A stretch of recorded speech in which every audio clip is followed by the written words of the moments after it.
This episode contains discussion of sexual violence. Hello and welcome to Swim Fans Unknown Pleasures. This is your favorite movie podcast for the week. I'm your co-host, trying to impregnate all my coworkers. I'm Josh McKenzie. I'm spending a fortune on this Andre 3000 compost. I'm Greg Neeson. I'm Fuckbox, Jennifer Hawking. I'm shocked no one took Fuckbox. I had a backup ready. We'll get into it. This week on the show, we are talking 2018 Claire Denis film, High Life. Just do it.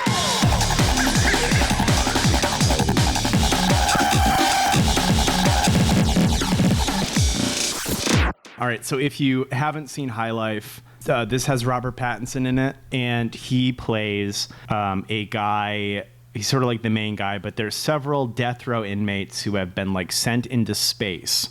Okay, and the idea is that like they're hurling these guys into space, and then they're going to be like human experimented on, and the data will be transmitted back to Earth. But what they don't know, seemingly, is that they're not returning to Earth. Like this isn't like a you go and come back type deal. You just like drift forever in space, which seems cost prohibitive to me, but that's not really neither here nor there. The science topic of this ship seems to be like human reproduction in space. Juliette Binoche plays like the ship's doctor, and her goal is to get all of the women on the ship pregnant. So Mia Goth plays like the sort of the main female inmate. As the movie begins, you see this movie's told non-linearly. I'm just going to start chronologically, just make it real simple. Binoche is like harvesting semen from all the men. This is a very cum-heavy movie. She's like getting all of the guys like to ejaculate into a cup, so she has like their semen on file.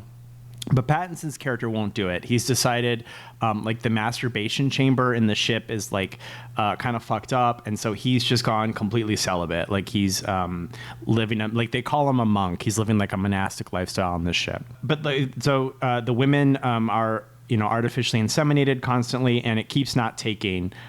There's talk that it's to do with like the space radiation or something, but like you get the sense that like multiple women on the ship have had miscarriages. And Mia Goth's character is like, I will not get pregnant. I don't want a kid. My body will shut it down every time. What Binoche does, because she's really fond of Robert Pattinson's character, is that she dopes everybody up because they're all on like sedatives to like try to not make them violent. She like extra sedates everybody, and then she goes into Pattinson's character's room and sexually assaults him. Like she rapes him, and then she takes his semen, and then while Mia Goth's character is also sedated, she artificially inseminates her with Pattinson's character's semen. So she does indeed have she does like carry the baby to term, and it's like the first like live baby to be born on the ship. This is so distressing to Mia Goth's character, who did not want to be pregnant, that she goes out into space because like the ship ostensibly is out there to like learn how to harvest the power of black holes through like this Penrose principle that like harvesting the rotational power of the black hole could generate infinite energy, right? So they're going out to test this, and Mia Goth's character sort of goes out. But instead of completing this task, she just gets completely killed by the black hole, right? So then, like, the characters begin, like, dying. Like, one of them was killed by Mia Goth's character so that she could get out to the ship. Another commits suicide. A couple commit suicide. One of them is, like, beat to death by all of the inmates when he, like, tries to rape one of the women. Pretty quickly, the ship goes from having like several people on it to having almost nobody. And then Andre 3000's character also commits suicide, but he does it in like the garden room because he wants to be buried in soil. So that leaves Pattinson and this infant on a floating spaceship. and you can see him like raising this little girl, but also trying to keep the ship repaired because again, the ship doesn't return to Earth. So he's patching up this ship as they float aimlessly through space. She grows up. She becomes like a teenager. So the movie skips forward like 14 years or so. And now that she's a teenager, she has, thoughts and feelings. So they see another ship like theirs, and Pattinson goes to check it out. This one, curiously, is full of dogs. I'm not sure what the experiment was there, but this one's full of dogs, and the dogs have been like living by like eating each other on the ship. And when Pattinson returns, his daughter is like, "Why didn't you get a dog?" And he's like, "You don't want these dogs. You don't want those ones." And then so finally, like the last scene of this movie is that they come to another black hole, and the girl believes this one to be of lower density than previous black holes. So she's like, let's try the energy generation thing again. And so Pattinson and his daughter get into the ship, and there's sort of this scene where they sort of like step into like the light, which is them, I assume, approaching singularity. What did we think of High Life? I chose this based on the fact that it was Claire Denis, and it was a science fiction film, and it had a lot of names that I recognize and seemed like it was highly acclaimed. And I don't know that I liked it a lot. Yeah. Yeah. So I really love sci-fi. I guess I'm realizing about myself, I don't really care for really high-minded sci-fi, which is to say, like, I went to grad school sci-fi. Right. I think the opening of, like, no, we can't drink our own blood or water or whatever, because that's, do you know what a taboo is? I'm like, oh, no. I was like, oh, no. Like the little prison colony in space. It's the wettest science fiction film you'll ever see. It's all about there's blood, there's cum, there's water, there's piss, there's the recycling of all the fluids, and there's misting in the artificial garden. Yeah, like on a just a purely visual level, I don't think it's super interesting. I think it often gets a little confused, especially when there's multiple characters in a room. Like suddenly it'll just cut, and you're like, oh, I didn't know Andre 3000 was in this room. You did nothing to establish that. I didn't know that X person was still alive. You didn't establish that. And yeah, I mean, they play with things like gels. There's like this, like at night, quote unquote, like when the lights are off. The hallways are like blue and they're very cool. And you have this like pink light that's kind of infiltrating. So you have this like, Monet thing of warm and cool and whatever. And they're playing with color, and it doesn't strike me as particularly. It doesn't strike me as striking. It's not particularly like interesting. It feels like a something where it's I didn't have a lot of budget. I spent it all on these actors. Why can't I hold all these expensive actors? Yeah, the fuck box is cool. I like Juliette Binoche's sequence in it. It feels like it's from a different film. That's the best part of the movie. Yeah. It feels like it's from a different film where she's like a witch. It is. It's from Under the Skin. You're right. The void, the sterile sexuality, and the droning music. All the cool stuff about that sequence is straight up stolen from Under the Skin. Stranger Things did it too. I love that she. Sorry. No, you're good. I love that her hair is like just crazy, super long, and the movie just can't stop emphasizing that. Yeah, no, I like the there's little moments where it wants to be back on Earth, and it kind of shows you Robert Pattinson's origin story where he apparently killed in a tit for tat way a friend that killed his dog, and then of course you find the dogs later. But the dogs are like cannibalistic. They're eating each other. They're vulgar. They're diseased. And, that whole thing of like contamination and taboo. We can't do that. Can't bring the puppy on board. Sorry, baby. Don't get the puppy for Christmas. Yeah, like I think I'm not super on board for like a lot of it. Although, I like the black hole sequences quite a lot. I like when Mia Goth just absolutely gets turned into paste. Yeah. That was gnarly, dude. That rolled. Yeah. That looked like a bad time. You know, just like the general conceit of that is just so insane. Like we're gonna fly the spaceship into the event horizon and harness the energy. Like, no, you're gonna get turned into spaghetti, dude. I don't know what it cumulatively adds up to. I don't find the relationship between father and daughter particularly endearing. It feels like a Big Daddy situation. Where it's like, oh, this unlikely, this a troubled guy is gonna be a father to a daughter. You know, that's improbable. And he's gonna be a loving father, and he's gonna take care of her. That's crazy. No, I think there are moments of like really, really beautiful, like sublime, whatever. But also, it feels very like academic or something. Yeah, I also wasn't too crazy about this. There were some things that I thought were like texturally interesting about it. Like I liked the kind of like retro future design of everything. Like it looked like a set, and it looked like everything was like boxy. All the computers were in like Commodore graphics and stuff, and it like felt like timeless in a way that I kind of like appreciated and stuff. The fuck box is cool, but yeah, that's straight up just from under the skin. I like everyone's good in it. Like Robbie P and gang all do a good job. He even has like believable chemistry with the baby, which is like, you know, not easy to do. But like as like a full experience, it felt pretty hollow. Like it sets up a lot. Like it set up like the way civilized society treats prisoners, ethics and scientific experimentation, the bleakness of existing in deep space, the horror of being dragged into a black hole, even like parenthood. But I don't think it makes like a point about any of these. No. In its like best moments, it felt like eating leftovers of like better movies. I kept thinking of that meme. It's like, what if there were two guys on the moon and one killed the other with a rock? Would that be fucked up or what? Like that's just like kind of my takeaway here. I've never seen a Denis film, so I don't know how this fits in her larger filmography, but it's really think this was maybe a bad place to start. I liked how bleak it was.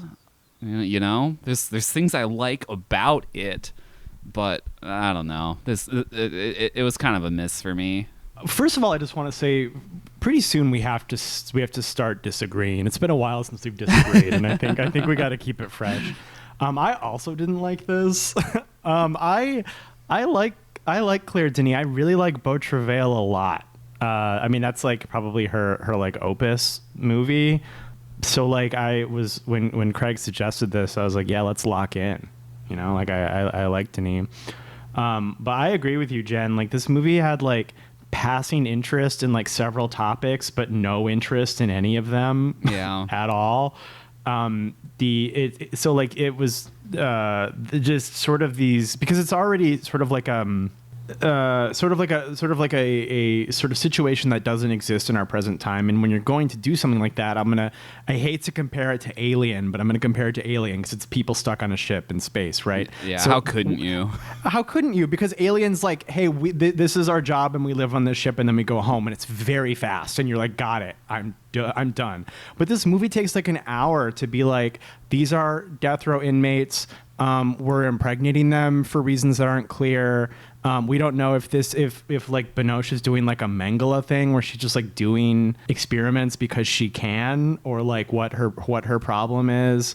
I know that she's also like a death row inmate, and I'm like, are you like allowed? Did you just start doing this, or are you a doctor? You know what I mean? So like, I think contrived is harsh, but like the movie took no interest in like establishing what we're doing and why. Not in a way that I needed this movie to like explain itself in the first 10 minutes, but like especially when this movie is going to lean into this non-narrative sort of mode, because the movie starts with Pattinson and the infant, right? And then it goes backwards and forwards from there. So like when the movie is going to like be this sort of non-narrative, you really want something to hold on to, or it's just a completely alienating experience the entire time.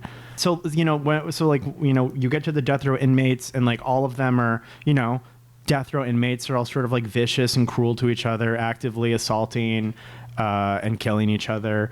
And then like but I don't really think the movie is like it's not about like people in the state of nature, doing the state of nature to each other. It's not about anything related to like crime or punishment or justice. So it's just like we needed a reason to get these people on the ship, so they're death row inmates. It doesn't really seem to be about anything relating to like the human need to pass on genes, but the movie's very much about pregnancy and birth. I don't know. I don't know what to do with any of this. I don't know what it adds up to.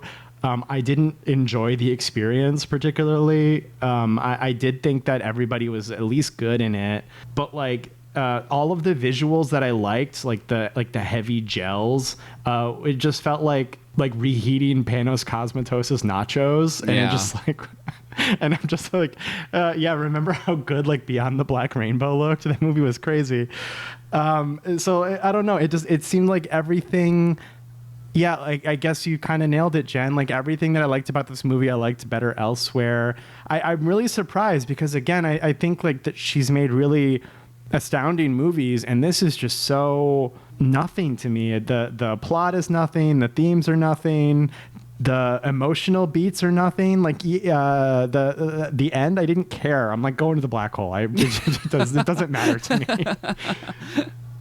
I do not care if both of you die. Like, I literally don't. Well, because the movie's like doing this thing where it's like maybe they are able to harvest energy from the black hole, or maybe they like get spaghettified like Mia Goth does, and it's like I don't care. I'm spending no time thinking about it because I'm not interested. Yeah, I don't know. This was a miss for me entirely. Yeah, it's interesting. I was also thinking of Panos Cosmatos. I don't know why. There was not a. Retrofuturism. I guess so. Yeah. I mean, bathed in red. There's heavy color gel imagery. There's like the least ergonomic keyboard where it's like built into the table and it's just lights. I'm like, that hurt my wrist just looking at it. Yeah, I guess that's probably it. And like it does it so well. He does it so well in Beyond the Black Rainbow, where you're just looking at like pipes and tubes and walls and shit for a lot of the movie, and it's dazzling. It's fucking great. Yeah, no, I think and like I really do find fault in like just establishing who's in a room at a certain time. There's really just basic things about film grammar where it's like I'm really not sure if a character's like alive or dead. Like after this like life and death struggle, only Robert Pattinson's alive. Like suddenly, just like Andre 3000's the last one in. Like there's no remarking on it. It's just like, yeah, I'm gonna turn into compost now. Yeah. It's odd. Which I mean, I think its ambitions are in other places, which is to say, like a kind of loftiness of like ideas. And I guess I can forgive that or something, but I still don't like it. Yeah, I felt like the non-linear structure kind of didn't add much to the experience to me. Like I could see like starting it, with him and the baby, and then like flashing back to the mission or whatever, like do that tried and true method of getting an audience interested. But like I really didn't see what it was doing with like doling out information like this in such like segmented and like broken continuity. Like it didn't really feel like it was adding much to the experience. Yeah, because like I mean there's a million reasons why you would tell something non-sequentially, but I feel like but I feel like one of the common reasons, and something that I think could have suited this movie, is sort of like this cascade of memory, because especially at the beginning you're getting these random scenes from like the various people on death rows, like pasts. Like I think you see Mia Goth as like a young train rider somewhere in Eastern Europe. You see Robert Pattinson beating a girl to death with a rock. So like you do sort of get this like cascading memory that I think does suit the format. But then the movie drops that after like the first half hour, and there's no longer this idea of like past and present sort of melding in the vacuum of space any longer. In which case, yeah, it seems sort of like it's now inhibiting the experience. Because I wasn't like, oh my God, the baby's a teenager now. Like that didn't like send me. I didn't like. I mean, like it's fine, but like I didn't see an upside to telling this out of sequence. I don't think it used that format particularly well. And there's an attempt to contrast the hard geometry of the spaceship with like. Suddenly we're seeing, forests and rivers and I don't know that completely works either. At one point we're given this interview segment, like this woman is interviewing some guy on a train, and he's like, yeah, it's like totally diabolical what they're doing. They're sending prisoners up to space, and they're not telling them that they're not ever coming back. And it's like, I think it's meant to. I don't know, just even in a visual way serve as contrast, but it doesn't work. Much like I don't think in Dune 2, our boy King there, sees, he climbs over a dune and then suddenly there's like the ocean. So there's like a vision of like what Arrakis could be. I don't think that works. I don't think it's particularly like, oh, wow, how expressive and crazy. And he's talking to his fetus sister, but she's adult and she has a British accent for some reason. It doesn't fully work, even though I think I like those images. And there's a grain to them. It almost feels like, there was an intentional stylistic shift. They're very earthy colors. They're very, desaturated. We're seeing a dog like dead in the stream. A rocket's picked up. We see a young girl having been bludgeoned to death laying in the forest. So images that are altogether unlike what we see on the spaceship, but I don't think it particularly exciting contrast. I think I like those images on their own, but I don't know that they fit here. Yeah, because I think it keeps tying back to this idea that like there are potential concepts that are interesting. There are potential images that are interesting. Like it sounds like we all really responded to her witchy sex moment that was happening. But then like it just doesn't. It's not used in any way. It just sort of like drops these symbols or these visual pieces of flair, and then they just sort of dissipate. And then it's back to Robert Pattinson padding around this decaying hallway, and I'm just like waiting for something to care about something. Yeah.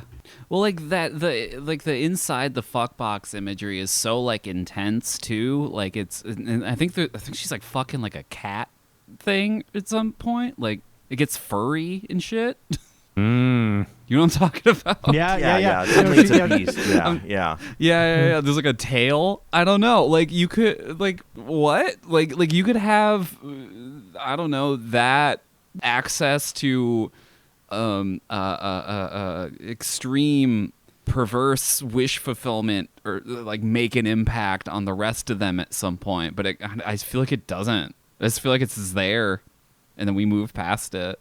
And then I just feel like that's how the movie deals with like everything. It's like, wouldn't it be cool or wouldn't it be fucked up? Then it's the next thing.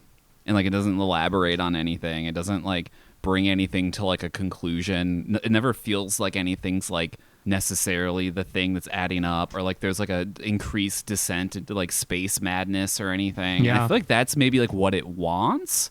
Especially when like he sees like all like the dog ship and like they've all just eaten each other to stay alive. Like that really feels like the symbolism there. But like I don't know if that's what happened on his ship. Like it feels like maybe not the best metaphor for it. No, you'll never be Event Horizon. No, you simply just, which is like fucked up. That's a Paul W.S. Anderson movie, but it's like I said this on Letterboxd. It's like the last space movie that had juice.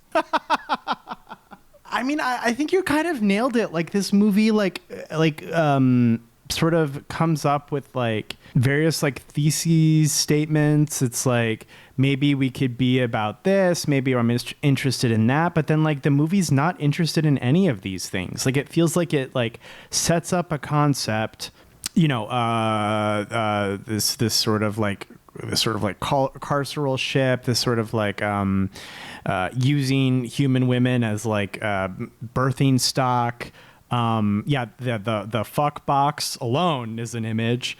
And it's sort of like, et cetera, and it like drops these ideas or these concepts, and then you think the movie's gonna like want to talk about that, but it's sort of like you can almost feel it get bored and move on to something else, and then the movie ends. And it just felt like it went through a bunch of ideas and got bored with all of them. And I don't know. I just felt like I wasted my time. Yeah. I wouldn't say it was a waste of time. I wasn't like mad that I watched it or anything. I guess I expected more. Yeah, I definitely did. I thought that like it was, I don't know. I thought it was just going to get into something like just really like Event Horizon cared about one thing, and that's blood orgies, but it like cared about it so much that like, it really locked into the idea of what if you went crazy in space and had blood orgies. This movie just had to care about anything. There could have been runes carved into the spaceship. Yeah, what about that? Would that be fucked up or what? The only thing this movie cares enough about is just how much cum it can put in a jar or in Juliette Binoche's hands. That's its biggest interest. I mean, that's one of mine too, but it still doesn't sell the movie. Yeah, something about the idea of Alien 3, Sigourney Weaver goes to a thematically relevant prison planet that's populated only by men. And the threat of sexual violence looms over her because she's the only woman. And it works even though like Fincher dropped the ball or was forced to drop the ball by the studio. Mm-hmm. This provides like the general circumstance, like, oh, we have a bunch of prisoners, a bunch of lifers, death row folks, and they're being pretty normal about it, right? Like there's some like infighting, but it's like the real world. I like sleeping in this bunk. Like, don't look at me I don't like, this is my bunk. It doesn't get, until that the dude who's just primed and ready for sexual assault, like until like that happens, they don't feel meaningfully distinct from like, I don't know, people from a Black Mirror episode that are like going to space for an ill-defined reason. I was also thinking about Noé's. It's a movie where they're all dancing, and it's Climax. Horrible. Climax, right? Like, so I get the idea that we're in space and we have to like force all these people into like close quarters with each other, but like Noé just discovered that you can just like, oh, it's infinite snow outside. You can't go outside. Yeah. Like he communicates that so quickly, and then it's like, oh, here's this nightmare scenario of people. Drugged or not drugged, murdering or dying, or dancing or fucking, in the orgiastic. Yeah, I guess like there's the setup again for like ultra violence, but that ultra violence is ultimately like kind of flat and a little predictable or something. Like, yeah, you can only jerk off in the cup, and it's like, well, that's not gonna be ideal for this dude who just absolutely looks like a predator 24/7. Like that's not, he's not gonna abide by those rules.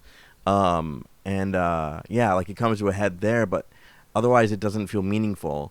There's like little tiny moments I like where like the first woman that dies, Honor 3000 remarks that like, yeah, of course, like, the black person's the first that dies in space.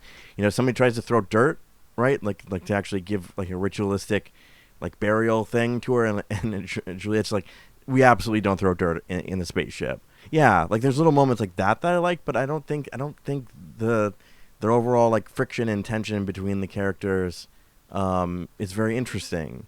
Like I don't need to know their backstories. I don't need them to like show me each one of them's trauma or whatever. But like there's very little interesting friction between the characters. They're not developed they're not developed enough to have friction with each other. I do think that Climax is like an interesting comparison because like High Life, you have like this ensemble cast of characters who aren't the movie's interest, right? Like you know what Robert Pattinson did and you know what Juliette Binoche's character did. but like you don't know anything about the other characters. I don't know their names. Okay, I knew more characters' names in Climax than I do in this movie. Yeah. But that's okay. Like a movie doesn't like if a movie's not about character, then it's about scenario, right? So like in Climax, it's snowing outside. These people they have spiked drinks, and they enter a world of depravity. Right. I think what Climax does differently is that, it's an activity movie. When the people you don't know anything about are dancing, it's exciting to watch and it's interesting to see. These people are mostly lying on bunks or sort of just stumbling down a hallway. There is the scene where Juliette Binoche is like flapping her hair in the hallway for like 2 minutes. I don't know what she's doing. She's standing in front of like a vent or something. But like Climax is like, okay, so if you don't know these people, we have to give them something interesting to do. And then once things get ramped up, like they really get ramped up. This movie just has like 3 scenes of ultra violence or like this hideous sexual assault. Some guy gets like stabbed to death in the face, which again is gnarly. Mia Goth gets liquefied. And so like there's these bursts, but it's not, but then it's like punctuated by like 25 minutes of like sending reports to the Cosmatos computer. And it doesn't keep you, it doesn't build to anything. It just seems like the movie got bored and wandered off to go do something else. But I do think that's an interesting comparison because like this movie, Climax also doesn't really care about character. It doesn't care about backstory. It's not a character study. It's not anything like that. But it still manages to be an interesting scenario that says something about the human condition. Right. And like we're given like I think maybe like 2 I watched Titicut Follies, or at least I watched 30 minutes of Titicut Follies before I had to turn it off. Did you have such a bad time? Yeah. You're real for that. I've been working my way through Wiseman, and I'll try again some other time when I'm feeling better. The idea of a prison population, they have no bodily autonomy. They're coming in cups and they're being inseminated against their will. They're being medicated, really importantly, and sedated, by this like one authority figure, this one like, biopolitical authority figure. And again, that's where it starts to feel a little too academic for my taste. But like, it's not interesting. It's not interesting that everyone is kind of like sluggishly walking around the spaceship corridors. I mean, a movie can be quiet and scenario based and so on and all these things. I don't know that it manages to keep an interesting spark happening. It's like, yeah, isn't the idea of a prison fucking terrible? And it's like, yeah, no, we agree with that totally. Do something about it. Say something about it. Would that be fucked up or what? Sorry, I keep quoting the same meme, but it's all I got from this fucking movie. Yeah, because like this movie is so restrained, which I agree with Jen that I like the bleakness of the movie. That's one of like the 3 positive things I have to say about it. But like, if you're going to cast Mia Goth, you've got to give her room to be a sicko. Like, that's one of our premier like sicko ladies. Like, you've got to let her be a sicko. And this movie's just like, no. You get the one sort of scene where she's like carving into the wall with the glass, and like she fights with Robert Pattinson about it. And then actually the scene I really did like, this was another really great image where she's lactating. That was really pretty visually interesting. I've never seen that before. And it was like, like lactating in like a derogatory way. Like I don't think I've ever seen that as like an image before. I don't know, but besides that, she mostly just sort of like stares into the middle distance, and I'm like, if I'm casting Mia Goth, I want her to do freak shit the whole time the camera's running. Yeah, she's locked out in space. Let her go off. Pop off, queen. Yeah, that lactation scene sure is something. It's there's a desperation to it, right? Like she's had the baby, but the baby's been taken from her by. Sorry, I can't read Binoche as anything other than a witch for some reason. I don't know how intentional that is. But like she's literally taken the newborn baby. She's taken she has really long hair. She's just been fucking a beast in the beast box in the fuck box. You know, she's really interested in fluids and the mixing of fluids. I don't know. To me that's witch. But the fact that like Binoche has the baby and is like doing all the kind of motherly things with the baby. And I guess knowing a little bit of her backstory that she smothered her own children provides a bit of anxiety around the fact that she's allowed near children, or that her primary task has anything to do with children. But I guess that's what you like. The vetting process maybe wasn't super thorough or whatever. But like, for her child to have been like taken from her and she's just lactating with no. She's fulfilling like her body's doing the biological function of producing milk, but the baby doesn't need the milk because Juliette Binoche has taken the baby. The baby's been taken. It's just it's harrowing and it's weird and it's also like visually striking. I think that's like one of the highlights of Mia Goth's like performance here is that kind of like confusion and despair at like what's happening to her. Yeah, I agree because I really do like that sort of like the very like witch codedness of her. And I think it is, I mean, there is a scene where Binoche says to, I think Pattinson that she's like, you think I'm a witch. But also like, but also she's very visibly witchy. Like you never see women in space with hair that long. It's very long hair. And like one of you said, the movie makes such a good image of her hair. Like she's always flipping it. It's central to the fuck beast scene. So like there is a real like witchiness to her. I mean, you know, she's like, I don't know, infecting people with cum. You know what I mean? Like it's like witchcraft basically. And that's like, I think that's incredibly well done because it's pretty subtle. I mean, like, you know, aside from the ritual spell casting scene in the fuck box, like it's quite subtle, but it gives such a strong like concept, such a visual concept about that. But again, it's just like, did you like that? We're gonna move on now. And I'm like, don't move on. Tell me more about that. She's so hot though. She's really pretty. Yeah, I really did. I'm just restating it. I love the emphasis on her her hair. It's really like she's just such a striking woman, and like she's able to how do I say this? Carry a character in a way that's like, at least for this movie, fairly nuanced. You know, one doesn't quite know her motivation. Actually, I don't even really fully understand why she just airlocks herself. You know, it seems like she's succeeded on the baby front, but it's I think you know, she has a kind of a power of performance and presence that's just very undeniable. It's a great point. I don't know either. Like eventually they're just like, we got to start killing people. They're alone, so we just got to start icing people. Yeah, I don't know. It's like she was so eager to get to this visual metaphor of like the scene that's like literally dog eat dog.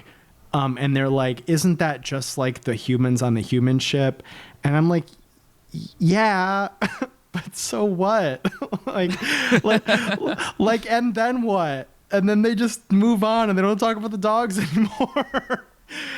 And I don't know. I'm confused by what it like wants me to think because I mean, I thought the dog ship was harrowing. Like you never see that many dead dogs on screen, I feel like, and much less ones that are actively eating each other. But I think it is a pretty ham-fisted visual metaphor for a movie that up until then has been fairly subtle, maybe aggravatingly subtle. You have this image with like the subtlety of a brick, which I think could work if the movie was about that. It just doesn't feel like it's about that. It doesn't feel like it's about anything. It's about anything. No. I tell you what, though, I agree with you, Jen. This set is crazy. I think I read somewhere that like there was like an Icelandic designer or something that was behind it. And it really does have like this like understated retro futurist, but it's like really tactile too. Like, Yeah. I'm thinking of like the spacesuits, which have all of this like top stitching on them. There's like a lot of close-ups because there's a scene where Robert Pattinson, for some reason, is dressing all the corpses in spacesuits before he like vents them.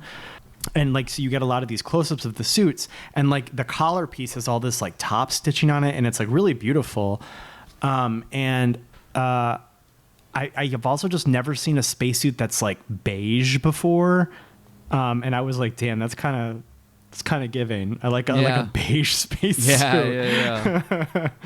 I like their big blocky like ventilation system. Yeah, the spacesuits seem like they wouldn't really protect you, but like I kind of like that. I kind of like that like it's the ship is the least aerodynamic box you could imagine it.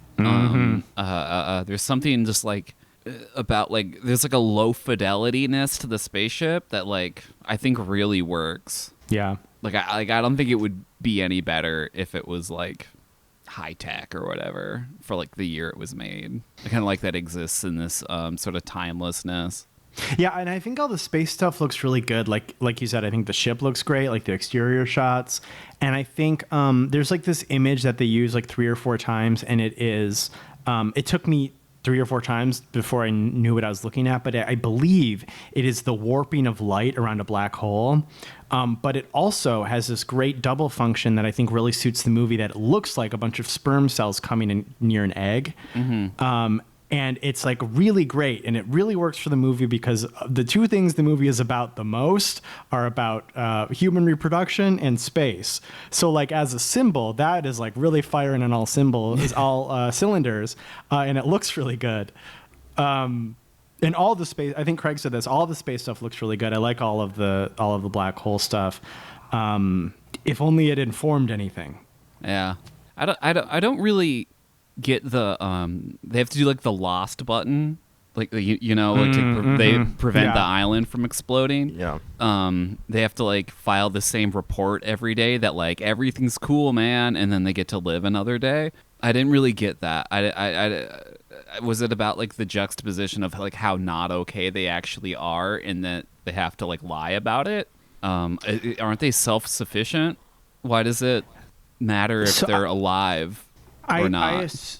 I assume it's to prevent. Well, first of all, like you sent them out there to die anyway. So I don't know why. Yeah. That's the greater point I'm making. Is like eventually it's not going to really matter. Well, and you would think that maybe there's this idea of like you're giving them futility to do, like you're basically doing like psychological warfare to them. Like you have to do the lost button. Every.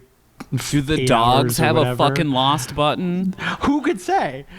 But then like you don't even get that sense that it's futile, because there's a scene, one of like the 2 scenes that are happening present day on Earth, where somebody who's like in charge of space jail is like, by the way, we absolutely get the data that they send back to us. It just takes a long time. And I'm like, so it's not even like a Sisyphean task. It's not even useless busy work you're doing to like do psychological warfare on their like oxygen and water. It's actually going somewhere, the data. Which I think sort of takes a lot of the punch out of the symbol of doing the lost button. I think it has to be futile, or there's no point to the task that keeps you busy every day. I agree. Claire, what are we doing here? Because Beau Travail is like not. I mean, it's not a genre picture. Maybe she got like tripped up in like the genre trappings, like maybe sci-fi. Maybe she got a little lost in the sauce. Like I don't know. This seems like a major stumble, but I'm also very alienated because the reviews of this are all quite positive. So maybe we're crazy. Yeah, maybe. Listener, if you liked High Life, explain to us why we're wrong. Yeah, seriously, if you, listener, if you saw the 2018 film High Life, definitely report in. I would love to hear like positive reviews on the movie, because I've just found it a very alienating experience. Write it in the comment, hit send, and we'll let you live another day. Well, do we have any final thoughts on High Life? It's a terrible title for this movie, by the way. Really bad. Yeah. And to cast Andre 3000 in it and not do anything with him is pretty weird. Yeah, he's good in it too. Right. They just don't Yeah, use him. yeah. No, like not at all. Like they refuse to use him, or again, they refuse to acknowledge that he's in a room before he suddenly, before we see a medium shot of him in the room that we did not know he was in. I don't know. It just feels like an afterthought. I originally gave this 3 stars. I'm gonna go down to 2.5. I think. I just like the more we've talked about it, I'm like, this isn't it, Claire. I don't know. Yeah, 2.5 for me. Like I didn't like scream and throw things at my television or whatever, but I didn't get much out of it either. I gave it 3.5. I was very neutral, positive about the dog spaceship, even though it felt kind of heavy-handed, given the main character's past. But yeah, no, honestly, like I was like, even when I was like making the 3.5, I'm like, I should go lower.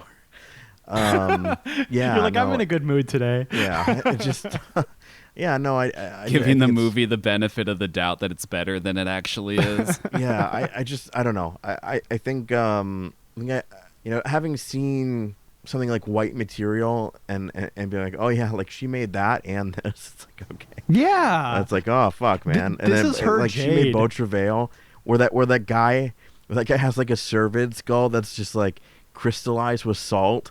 It's like, it's so awesome. It's Should just probably watch that. Yeah, I don't understand. It feels like not that I stay in your lane, like do your thing, like do the say the fucking line or whatever.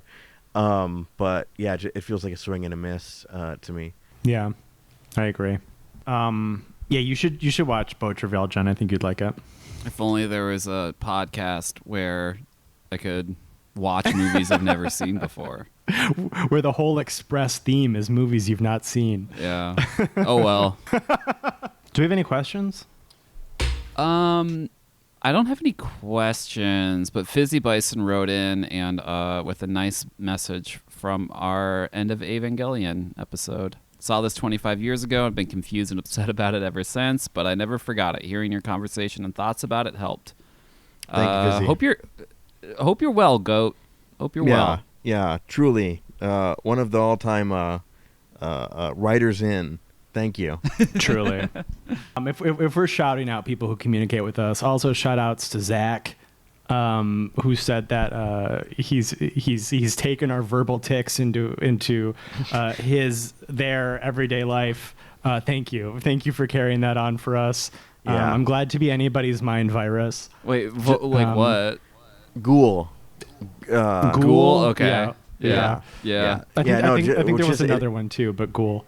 We start small, folks. We're building here a movement. We're gonna get dictionary.com to type ghoul as an adjective, and it's gonna have a picture of what's her face with an ice pick, Sharon Stone. Sharon Stone. Yeah, we're gonna get them. We're gonna get them, folks. 7.5 years in, we got one other person to use the word ghoul. That's 100% increase. That's amazing. But no, in the past couple of weeks, there has been like an uptick in people being nice to us online. So thank you for being nice to us online. Appreciate it. It really does mean a lot. Not lying, it means a lot. Well, thank you so much for listening. You can find the show wherever you get your podcasts. So that is Apple Podcasts, Spotify, YouTube. Wherever you're listening, please rate, please review, please subscribe, please tell a friend, all that good stuff. Please and thank you. You can communicate with the show if you'd like to. You can do that on Instagram DMs, Blue Sky DMs, the Spotify episode comment section, or you can email us, swimfanspodcast@gmail.com. You can do that for any like questions, recommendations. Zach as well recommended Pillion to us, which I would really like to see. So that is a movie that's been on my radar as well. So yeah, if you want to do that, you can do that there. You can find the show on all the social medias, Blue Sky, Instagram, Letterboxd, use your SwimFansPod. And we have a Patreon, patreon.com/swimfans. For as low as $1 a month, you can get access to all the Elite Dove content that you can shake a stick at, that you can shake a dead dog's leg at. You can get that at patreon.com/swimfans. I am online at all those same spots. User Amons, AMONNS. What was the last thing I talked about on here? Did I talk about Wall-E? I saw Wall-E for the first time. Really? Yeah, very first time. Saw Wall-E. What'd you think? B minus plot, A plus little guy. Wall-E is so cute. and then this is weird actually. So I was watching this with Matt because Matt was the one who suggested it. And while we were watching it, again, on the couch together, for some reason, Wall-E reminded me very intensely of Matt, and I was like starting to miss Matt, even though like he was 4 inches from me. I started to miss him because he reminded me so much of Wall-E. I miss the old Matt. And then I was like, "You're Wall-E to me," and he was like, "What do you mean?" And I'm like, "I can't explain it, but you're Wall-E to me." Yeah, I mean, I get why people like it, and it actually, I think it looks great for being almost 20 years old. I think visually it really holds up. But I mean, it's just like it's kind of like a nothing story. As I said with my review of Project Hail Mary, if you put a good little guy in the movie, it's gonna score high. Jen. You can follow me on Blue Sky, Diatron5.swimfanspod.com. I'm on Letterboxd Diatron. I watched a shot on video movie from 1994 called Shatter Dead. It's a zombie movie, but it's not like the zombies aren't inherently like malicious. They're just people that are dead, and they're still alive, but they're technically dead. And so it's less of like, oh, the world was just thrown into the apocalypse or whatever, and it's more like just everything slowly gets worse, and then when you die, your life just slowly gets worse, but you have to keep living it. And so it's like really bleak. There's a sex scene where the main girl really wants to like fuck her dead boyfriend, but he can't get hard. Because he's dead and his blood doesn't pump anymore. So she just ties a gun to his waist and fucks the gun, and they show it in a close-up. It shows full penetration of the gun. It's so fucking crazy. It's one of the weirdest things I've ever seen in a movie. Craig. You can find me at Craig Neeson on Instagram and Letterboxd, CraigNeeson.com. Megan and I have been watching... Oh man, come on! It's an anime. There's a psychic guy, and he's a kid, and he's doing psychic stuff to the Serial Experiments Lane. Mob Psycho. Mob Psycho. Yeah, we've been watching Mob Psycho. Loving Mob Psycho. Lots of fun. Initially bounced off the art style, but then I kind of got used to it. So yeah, Mob Psycho's been a lot of fun. Definitely filling the Dan to Dan hole in my heart. So they got to make more of that. Yeah, truly. Yeah, Mob Psycho that's a big one. I like the art style in Mob Psycho more than One Punch Man. It's the same guy. And Mob Psycho, for whatever reason, is just a lot more simpatico to my brain. Yeah. At first I was like, no way, and then like. Then I saw like how he renders the ghosties, or how they render the ghosties, and I was like, oh, I like this. This is charming. Yeah, that's one of those shows where like every animation professional is like, yeah, that's my favorite show, and I'm like, yep. I can tell that by looking at you. I love all my peers and coworkers. It's my pick next week, and I know what we're doing, so I'm going to surprise everybody live on the podcast. Because I'm going out of town, so we might as well just tell you now so you can watch it. We are doing Todd Haynes' 1991 movie Poison next week. Hell yeah! Okay. Because earlier in the year I got into a Todd Haynes hole. I saw Safe and I saw Far From Heaven. And then I kept waiting for, and it's not because they have the same name, okay? I kept waiting for Todd Haynes movies to be like meaner, and they kept expecting them to turn into like a Todd Solondz movie. Yeah. I get them confused all the time because I've never seen any of their movies. Well, I've seen both of their films, but like the setup for Safe, I'm like, this is gonna get so fucking mean, and it doesn't at all. It's Ron Todd. Yeah, like Safe is like a good movie, but I kept waiting for it to like get like really cruel, like a Todd Solondz movie, and it just doesn't. And then I'm like, oh, this guy is not who I thought he was. But I like the 2 movies of his that I've seen, and I think Poison is his first feature. So that is what we're doing next week. So we'll see you here. Same Swim Fans time, same Swim Fans place. Thank you. Bye-bye. Bye. Bye.